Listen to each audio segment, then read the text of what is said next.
The clock on the chipped nightstand glowed 11:47 p.m., casting a sickly yellow light across the cramped room 17 of the Pine Ridge Motel on the outskirts of Seattle. I'd been holed up here for 4 agonizing weeks. The kind of place where the walls whispered secrets of despair and the air hung heavy with the ghosts of forgotten lives. $48 a night. Paid in crumpled bills from my dwindling stash. Bought me a sagging bed with linens that reeked of stale smoke and cheap detergent. A flickering fluorescent bulb overhead. And a view of the parking lot where rusty cars huddled like defeated soldiers. Dinner tonight? A handful of saltines from the vending machine and half a wilted pear I'd scavenged from the motel's continental breakfast tray. For more days until my paycheck from the diner cleared 4 days of scraping by on crumbs and the bitter taste of regret. My entire world now crammed into one duffel bag and a battered backpack, faded jeans, threadbare sweaters, a few dog-eared novels for escape, and that cursed photo album I couldn't bear to burn. Each snapshot a razor slicing through my soul. I huddled deeper into my frayed hoodie, the room's heater sputtering uselessly against the damp Pacific Northwest chill. No working TV, just static if I bothered to plug it in, and the silence pressed in like an accusation. I tried not to dwell on how I'd plummeted here, but the memories clawed their way back every night. Michael's face, cold and unyielding, as he uttered those venomous words. I need someone who hasn't let herself go. The betrayal burned. A slow ember that refused to die. A sharp knock shattered the quiet, jolting me like a gunshot. My heart hammered against my ribs. Who the hell knocks on a motel door at this hour? No one knew I was here. My sister thought I was crashing with an old coworker. My former friends had faded away after too many rain checks on coffee meetups. I froze, breath caught in my throat, as the knocks came again, insistent, almost desperate. Trembling, I crept to the door, peering through the grimy peephole. A woman stood there under the harsh glare of the motel's sodium lights. Mid-30s maybe, with auburn hair tied back messily. Dressed in a sleek wool coat over designer boots that screamed money I hadn't seen in years. She glanced nervously over her shoulder, as if shadows were chasing her. "Who is it?" I whispered through the door, my voice thin and wary. "Emma Lawson," she replied, her tone urgent and frayed. "I need to talk to you about Michael Turner. Please, it's crucial. I know what he put you through." The name hit like ice water. Michael. How did this stranger know him? Know me? My hand hovered over the lock, every instinct screaming danger.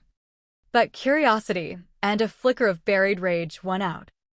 I slid the chain free and cracked the door. "What do you want?" She held up a thick envelope, her eyes red-rimmed. "I'm not here to cause trouble, but you deserve the truth. He deceived us both." Us both.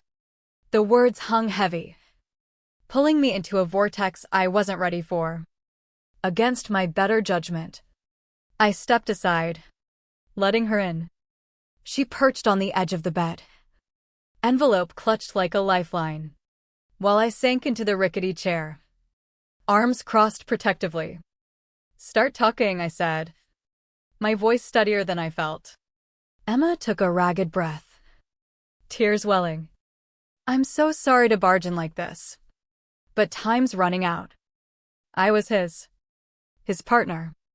After you." The confession twisted in my gut like a knife. The woman I'd glimpsed once, laughing in an upscale cafe with him, her hand on his arm while I slunk away in shame. "He painted you as the villain," she continued, voice cracking. "Said you abandoned him during his illness. Tried to sabotage everything out of spite. I bought it all hook, line, and sinker." I felt the old wounds reopen, the silent suffering I'd endured bubbling up. But this wasn't just pity. Her eyes burned with shared fury. "To understand the storm that led here, I have to drag you back to when I still clung to illusions of loyalty and love. before the silence of betrayal swallowed me whole. 7 years ago, I was 28, hustling as a sous chef in a bustling fusion restaurant in downtown Seattle, pulling in about 40 grand a year. It wasn't glamorous, long hours on my feet, burns from hot pans, the constant hum of the kitchen extractor, but I thrived on it. I had a cozy studio apartment with a fire escape where I grew basil and cilantro, echoing the herb gardens my immigrant parents had tended back in their tiny yard. Friends dragged me to trivia nights. I dreamed of opening my own spot someday, blending American comfort with the subtle flavors of my Vietnamese heritage. Life felt balanced, like a well-simmered broth until Michael walked in. We met at a food industry mixer one rainy April evening. I almost skipped it, exhausted from a double shift. But my boss nudged me to network. There he was, by the appetizer table, charming the room with that easy grin. "These sliders are drier than the Sahara," he quipped as I reached for one, his eyes twinkling. "But hey, at least they're free," I chuckled. And just like that, we clicked. He managed operations at a local supply chain firm. I shared my passion for innovative menus. An hour flew by, and as the crowd thinned, he asked, "Dinner sometime? Somewhere with actual flavor?" I said yes, my heart skipping a beat. Our first date was at a hidden gem pho spot, ironic now, given how he'd later twist my cultural roots into something to mock. Michael was attentive, pulling out my chair, asking about my family's journey from Vietnam to the States, listening like he truly cared. He spoke of his ambitions to launch a logistics startup, his voice alive with fire. We dated for 18 months. A whirlwind of stolen weekends hiking in the Cascades, handwritten notes tucked into my apron pocket, surprise deliveries of exotic spices he'd sourced. My sister, Lon, met him early on and whispered, "He's solid." "Sophie, don't let doubt cloud this." Doubt? I had none. He proposed on a foggy morning at Pike Place Market, amid the fishmonger's calls, down on one knee with a modest emerald ring that matched my eyes. "Forever starts now," he said. I wept yes. We married in an intimate ceremony at a community center overlooking Puget Sound, nothing extravagant. Saving for the future.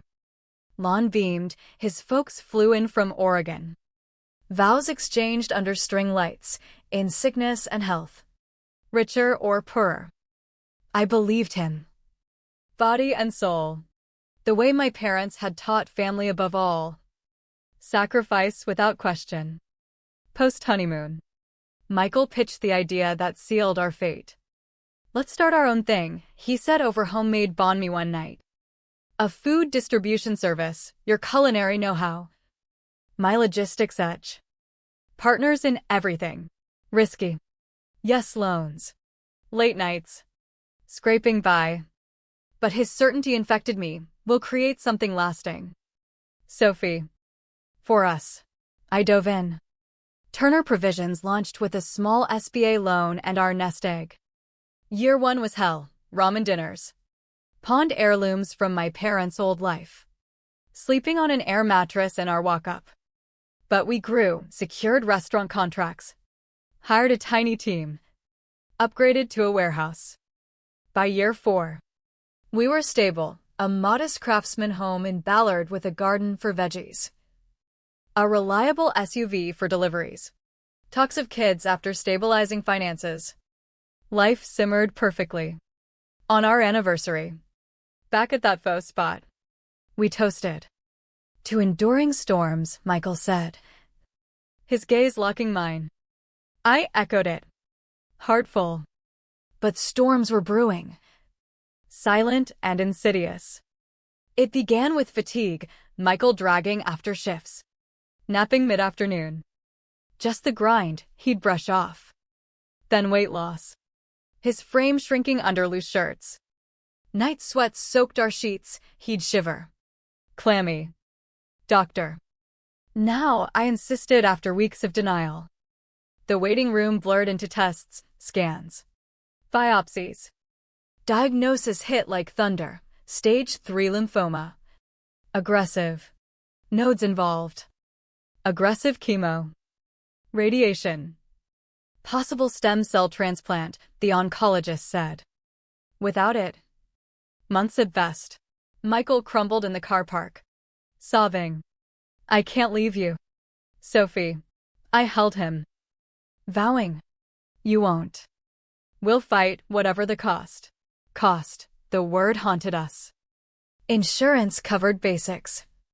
But deductibles, experimental drugs, specialist fees ballooned to $350,000. Maybe more. Our savings? Pitiful. But I didn't flinch. We refinanced the house first, draining equity. Sold it months later, downsizing to a dingy rental. Pawned my ring, $700 from a sleazy shop. The band my parents blessed. Sold the SUV for cash. Bust everywhere in Seattle's relentless rain. Lon offered her savings. I refused at first. But desperation won family duty. She said, I liquidated everything, kitchen gadgets. My wardrobe. Even ancestral jewelry. Bills piled, $7,000. $15,000. I juggled the business solo. Pre-dawn to midnight. While shuttling to treatments. Michael withered, hair gone. Vomiting endlessly. A shell. But I whispered nightly. We're unbreakable. 9 months in. Miracles, remission whispers.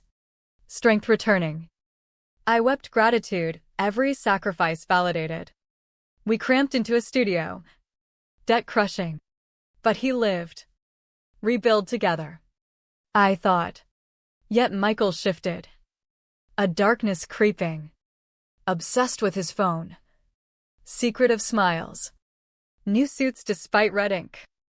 Looking sharp for deals, he'd snap when questioned. Comments sliced. That dress hangs funny, gained a bit? I'd packed on pounds from stress-eating cheap takeout. No time for self-care. Your hair's lifeless, he'd critique. Ignoring my home trims.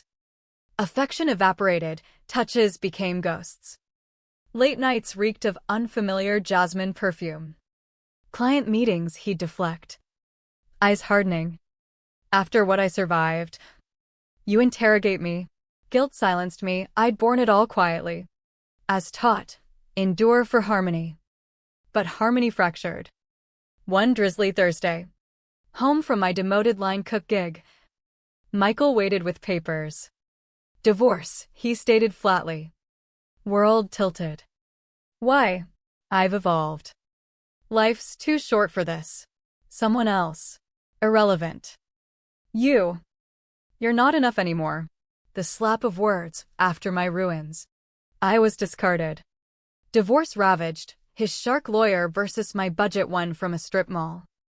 Community property mantra ignored my sacrifices. Business fight brutal, he claimed core value from his vision, downplaying my sweat equity. Judge sympathetic but bound, I got a pittance buyout, $22,000 after debts from his treatments. He kept Turner provisions. Health. Freedom. Saw him weeks later at a trendy bistro with her, Emma. Radiant. Untouched by scars. Lon raged on the phone, he's poison. Sophie. We'll rebuild. But rebuild? Evictions chained me down, credit trashed. No rentals. Motel became limbo, crackers. Isolation. The weight of unspoken pain crushing. Until that knock. Back in the room. Emma spilled. We dated 9 months. Charming at first. Then lies. Cruelty. Dumped me for a newer model when I dug. She fanned documents, bills. Statements. His insurance capped out of pocket at $20,000. He chose pricier options deliberately. Pocketed reimbursements in a hidden account, $140,000 squirreled while you sold your soul. Fraud. The silence I'd kept exploded into rage. He'd watched my destruction. Hoarding escape funds. Why help? He broke us both. Time for payback. Her lawyer friend. On contingency. Reopened the case. Evidence mounted. Fraud complaints to insurers. Court motions. Hearing day. Michael squirmed under the judge's glare. Hidden assets? Lies under oath. Ruling. Settlement voided. 65% business to me plus damages, $280,000 total. Insurers pressed charges, clients fled, reputation shattered. His latest fling bolted. With funds. I repaid Lon. Gifted her a Vietnam trip. New apartment. Car. My own catering biz rooted in heritage flavors. Emma and I bonded. Survivors.